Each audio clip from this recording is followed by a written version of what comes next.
AI ini banyak dibicarakan juga nih di kalangan mahasiswa atau bagaimana latar belakang skripsi yang seharusnya. Nah, kalau kita lihat hasil di sini,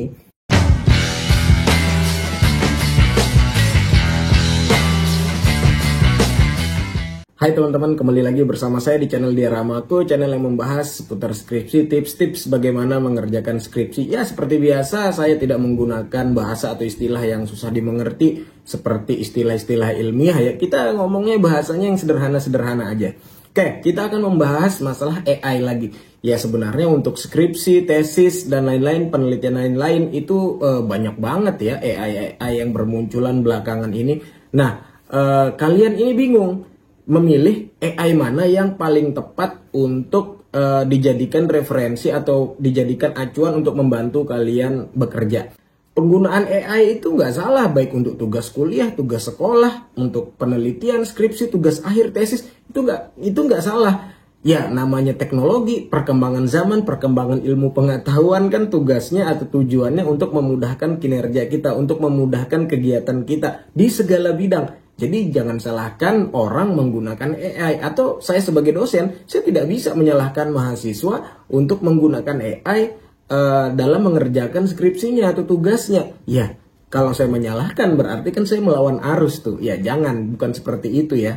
Seperti yang saya bilang tadi, banyak AI bermunculan nih untuk membantu kita mengerjakan penelitian kita, baik skripsi, tesis, disertasi, dan lain-lainnya, makalah, tugas sekolah, bebas. Nah, tapi saking banyaknya itu, kadang-kadang mahasiswa tuh bingung. Jadi banyak pertanyaan, Pak, mana nih AI yang paling bagus? Pak, mana nih AI yang paling bagus? Mana yang paling cocok untuk buat latar belakang? Mana AI yang paling cocok untuk buat literatur review? Mana yang untuk membantu menemukan judul? Mana yang untuk membantu paling bagus membantu mencari jurnal internasional? Ya semuanya banyak, semuanya ada karena sistem kerja dari AI itu mengumpulkan tulisan-tulisan, artikel-artikel yang sudah terpublis dalam internet. Ya, semua AI pasti bisa melakukan itu. AI ini banyak dibicarakan juga nih di kalangan mahasiswa. Tapi bagaimana kinerja dari AI ini, apa saja yang bisa dilakukan oleh AI ini, kita akan lihat ya.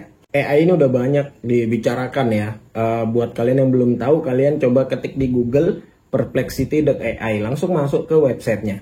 Nah, di sini langsung ya sama seperti AI yang lain, ada kotak perintah untuk kita masukkan perintah kita, permintaan kita, pertanyaan kita, ya.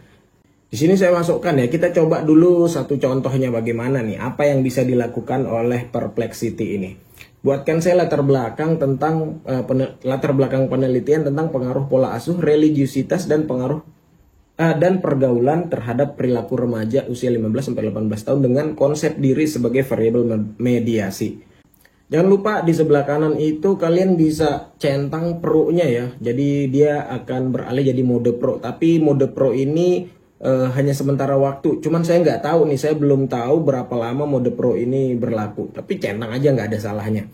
Lalu setelah itu kita bisa pilih fokusnya di sini, ada all, academic, writing, warm alpha, YouTube, Reddit. Nah, biasanya kalau untuk penelitian atau teori itu di academic, tapi mode all aja ya, kita pakai mode all. Dan jangan lupa tuh kita lengkapi perintahnya supaya lebih detail, lengkapi dengan sumber kutipannya. Pakai mode all aja supaya bisa sumbernya semua bisa terlacak gitu. Oke, jangan lupa centang mode pro-nya, nggak ada salahnya. Kita langsung tekan enter. Nah, di sini ada mode pro nih, pro tadi ya, mode pro tadi. Kita langsung aja centang aja dua-duanya lah, kita enter lagi. Buatkan saya latar belakang penelitian. Ingat ya perintahnya latar belakang penelitian, kita lihat. Dan kita minta tadi sumber kutipannya. Coba kita lihat hasilnya. Oke, kita baca sedikit. Latar belakang penelitian tentang pengaruh pola asuh, religiusitas, dan pergaulan terhadap perilaku remaja 15-18 tahun dapat diterangkan melalui beberapa sumber kutipan yang relevan. Nah, ini hasil yang dia berikan. Nah, pertama yang harus saya jelaskan dulu, untuk sumber kutipan ini kan ada Puji Andriani 2017 sama di bawahnya itu ada Sarwono 2011. Jadi sebenarnya kita bisa menambahkan tadi di perintahnya itu, kita tambahkan dengan sumber kutipan yang terbaru. Tapi ini kan AI-nya mencari ya, dia random aja nih, namanya sistem komputer ya, dia mencari, dia merandom kayak scanning gitu. Mana yang dia temukan gitu. Nah, kebetulan yang dia temukan adalah ini. Tapi intinya adalah kalau perintah kita latar belakang, apakah dia bisa membuatkan latar belakang penelitian sesuai dengan komponen atau ketentuan atau bagaimana latar belakang skripsi yang seharusnya. Nah, kalau kita lihat hasil di sini, ini belum seperti latar belakang, tidak seperti latar belakang penelitian yang seharusnya. Kalau kita ngomong penelitian ilmiah seperti skripsi, tesis, dan disertasi, ini sih latar belakangnya masih sekelas makalah nih. Kita coba lihat sumber kutipannya. Apakah ini ada, real, bisa di-download, bisa diakses atau tidak. Kita coba klik langsung ya sumbernya. Situ ada nomornya. Mana? Oke, belum. Oke. Oh, dia langsung nge-download tuh. Otomatis mendownload. Langsung ya. Coba saya buka. Nah, ada ini kebetulan tadi sumbernya tesis ya. Ini kesehatan masyarakat. Oke, walaupun tadi judul itu maksud saya adalah di bidang psikologi. Oke, kita coba yang lain tadi. Coba yang nomor 2 ini nih. Nggak ada namanya nih. Apa nih? Oke, oh ini udah saya download nih. Hairunisa. Oh, ada. Nah, di sini ada juga sumbernya nih. Nah, sumber yang di atas ini adalah sumber yang tadi tuh, yang ada di dalam badan jawabannya itu. Ya, hasilnya pasti sama. Buka. Tuh, Hairunisa sama. Ya paling tidak, tapi sumbernya ada ya. Oke. Di sini ada juga sumber lainnya yang penelitian-penelitian yang berkaitan dengan topik yang kita tulis tadi nih. Ada banyak nih, ada 16 katanya. Oke, saya coba yang paling bawah ya. Ini sumbernya, apakah ada benar, bisa kita akses atau tidak, atau bisa kita download atau tidak. Nah, ini ada nih, dari Akademia. Oke, kita coba lagi. Yang mana nih, kita pilih dulu yang ini, coba. Oke, di otomatis mendownload, sebentar, oh 1 mega, oke, kita buka. Nah, beda lagi nih namanya, tadi Hairunisa, sekarang Kuni Mardiah Indianti. Wah, ini tahun 2018. Oke, kita beralih ke perintah lainnya. Saya coba di sini perintahnya carikan saya jurnal internasional yang meneliti tentang strategi live streaming dalam meningkatkan penjualan. Kita coba ya. Di sini saya pakai akademik karena pengen cari jurnal internasional, langsung aja kita enter. Nah, ini jawabannya. Nah, jurnal ini kan ini dia berikan nih jurnal internasional tadi. Tapi kita coba cek apakah benar jurnal ini ada. Kita coba cari, cek di Google Scholar ya, coba ya. Coba saya copy judulnya, saya copy ke Google Scholar, apakah ada. Oke, The Impact. Kita lihat tadi namanya itu siapa? Li Chen Zhang. Ini nggak ada nih nama orangnya Li Chen Zhang tadi. Kita coba judul yang kedua.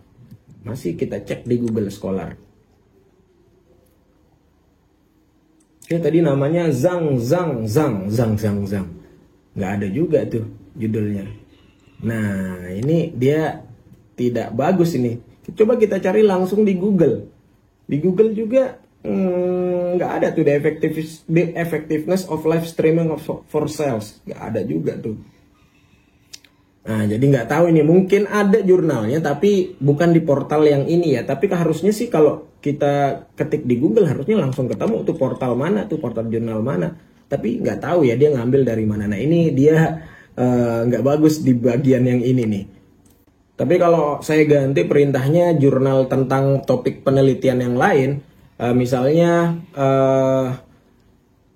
penelitian tentang strategi digital marketing menggunakan e-commerce dalam meningkatkan kesadaran merek dari konsumen. Nah, ini kan umum nih. Saya pakai akademik atau al aja. Coba ya kita lihat. Nah, ini ada jurnalnya. Ya sama seperti yang tadi, pasti bisa nih kalau ada jurnalnya pasti bisa di-download. Coba kita buka satu. Nah, ada. Tapi ini jurnal Indonesia nih, berbahasa Indonesia.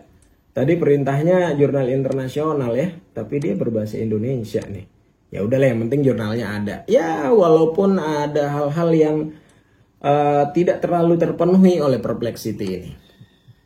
Oke, kita ganti masalah yang banyak dibingungkan oleh para mahasiswa tentang grand theory. Kira-kira coba kita minta grand theory apa yang cocok untuk topik penelitian kita. Di sini saya tulis grand theory yang cocok untuk penelitian yang berjudul. Langsung saya masukkan contoh judulnya ya.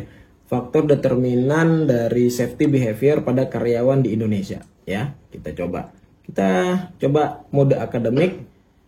Kita lihat hasilnya, answernya. Oke, dia bilang teorinya cuma satu nih, teori of planned behavior. Waduh, masa cuma satu? Kita ganti deh, mungkin teori apa saja kita ganti ya. Grand teori apa saja yang bisa digunakan dan cocok, harusnya pakai dan sini, dan cocok untuk penelitian berjudul tadi. Oke, kita lihat. Nah, ini teorinya dan teori risk taking, teori social cognition, teori organisasional, teori macam-macam teorinya. Oke, untuk grand teori paling tidak kita bisa, ya ini sih sama seperti Google ya, cuman ini lebih spesifik dibandingkan Google. Coba kita masukkan di perintah follow up-nya. Karena teori-teori ini tidak ada sumbernya, coba kita minta sertakan sumber kutipannya. Oke, dikasih sumber kutipannya dari jurnal. Oke. Ini jurnal yang meneliti, yang menggunakan teori-teori yang dia kasih. Ya tergantung perintah kalian seperti apa. Kalian bisa punya ide sendiri, punya spesifikasi sendiri tentang perintahnya, mungkin bisa membantu. Oke, kita coba fungsinya satu lagi deh. Saya coba masukkan file jurnal di sini, di bagian attach ini, attach, apalah bahasanya. Saya coba masukkan jurnal di sini, salah satu jurnal, nggak tahu judulnya ini, tapi kita coba upload dan kita kasih perintah. Saya pengen jelaskan permasalahan inti dari jurnal tersebut ya, kita lihat. Nah, itu ada jurnalnya. Permasalahan inti di jurnal tersebut adalah tentang pengaruh menggambarkan digital marketing hasil penelitian. Wah, ini hasil penelitian juga nih, bukan permasalahan ini yang saya maksud. Kita kasih perintah follow up ya, jelaskan, maksud saya adalah jelaskan permasalahan pada bagian pendahuluannya, maksud saya di latar belakangnya itu ada masalah apa tentang jurnal itu. Coba masih file yang sama, permasalahan pada bagian pendahuluannya tentang digital marketing. Nah, ini dia hanya ngasih judul dan tujuannya tadi. Ya bukan itu maksud saya. Ya dia juga lemah di bagian ini ya, si perplexity ini.